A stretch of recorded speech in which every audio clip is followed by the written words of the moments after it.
All right, guys, I want to show you how to view this assignment and how to type in the diagrams so that you can be successful on it. So the other thing you want to have open along with this assignment is the water cycle slideshow that goes with it.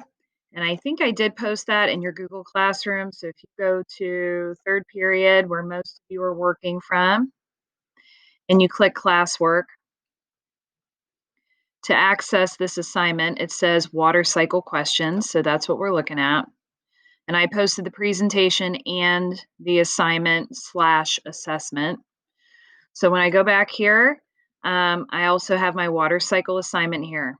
I'm going to want to keep this um, open so that I can go through it and I can find information in order to answer these questions appropriately.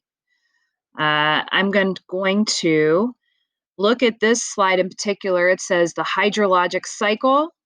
Um, and the hydrologic cycle is also known as the water cycle. So that's helpful information. And then as I go through here, it shows me where groundwater is located in water storage. It shows me where evaporation would occur because water is transforming from a liquid to a gas and traveling in the atmosphere. It shows me evapotranspiration, which should be showing how water is changing from a liquid to a gas off the surface of plants. Condensation, where gas or water vapor is transforming back into a liquid as it cools in the atmosphere, forming water droplets. So all that information is located within the slideshow to help me work on this diagram. In order to view this diagram better, I'm going to click View, Zoom, and 100. And I'm definitely able to read this. You're going to use each one of these words once. It does say that I can draw arrows where needed, as well as other objects such as plants and rock layers. So that is kind of a challenge, but I could click on the scribble tool and try to make a plant. So I'm just going to do that. And then I'm also going to make a leaf. Try to make a leaf. Okay. And that'll be where transpiration is going to occur. I guess I could make a flower. I thought maybe that was a shape. Maybe, kind of. This cloud. I could try to make it look like a flower, but it's a little difficult. So instead, I think I'll just use the scribble tool and maybe make like a tulip or something to show it's a plant. Okay, so there you go. Definitely not perfect. Doesn't totally look like a plant. I could add some detail to the leaf to make it look more like a plant. And I think that's good enough for my purposes. Um, Definitely not an artist. So here we go. Energy source. If I want to take this word, energy source, I need to click and drag over that word. I need to right click it. I need to click cut. Then I need to draw a text box beside the sun because the sun is my energy source. And then I'm going to right click and paste. So now I have that information located here. And that's good enough. It's right beside the sun. I know that the hydrologic cycle from reading through the slideshow is the name of this entire thing. It is another word for the water cycle. So I'm going to right click and cut, which you can also press Control X. And then I'm going to insert my text box again and come up here and right click and paste to put a title to this entire diagram. And I can make that a little bigger if I'd like as well. So just getting familiar with the tools in Google Slides is a big part of this assignment. If I'm trying to show water coming off of a plant or water just collecting on a plant, I'm going to cut the word transpiration. I like to think of transpiration is like sweating for plants. People perspire, plants transpire. So let's go ahead and insert a text box over here and put it right beside where that leaf is and click paste,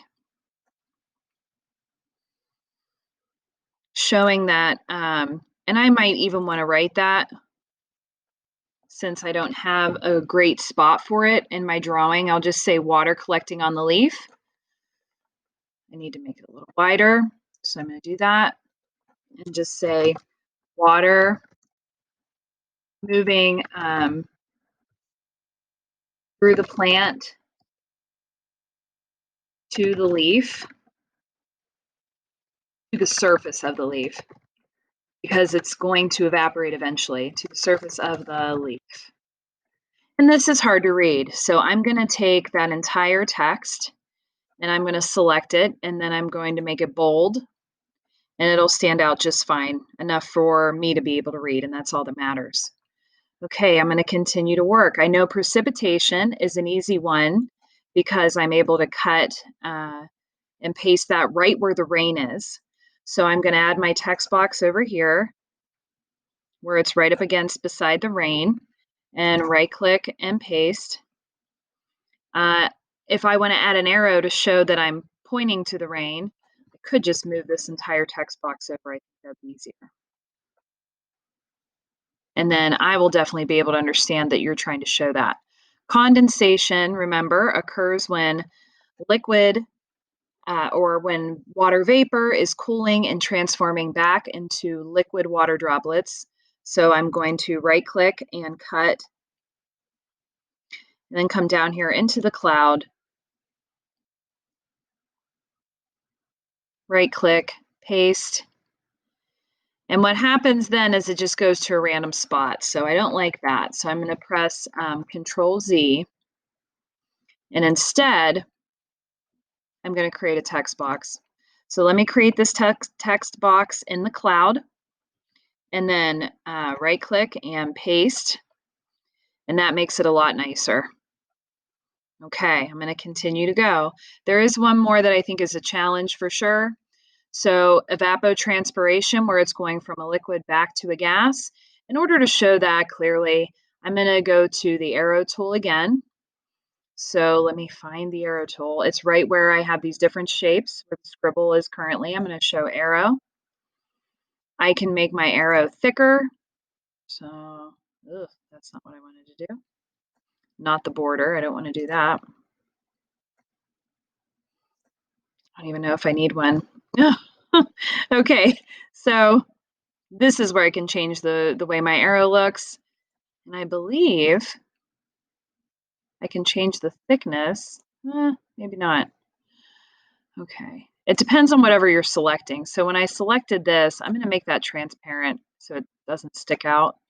I'm going to take this, and now that that is selected, I could make the line. I thought I could make the line bigger. I think I can. I can do it right there. Yeah.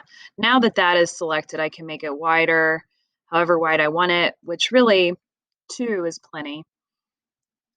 Maybe a little much. And then I'm going to take this arrow and move it around. This is kind of like technology tools here. It's a little bit of a challenge, isn't it? I just want you guys to try your best.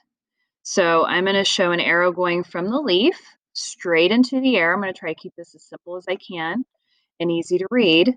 And so now I'm going to add a text box in here. So I'm going to click, I don't need to click insert. I can just click right on that text box. And then I'm going to add my text box manually. I'm going to cut and paste this word, which I wish I would have. There we go. There it is. And then I'm going to right click and paste since it was selected.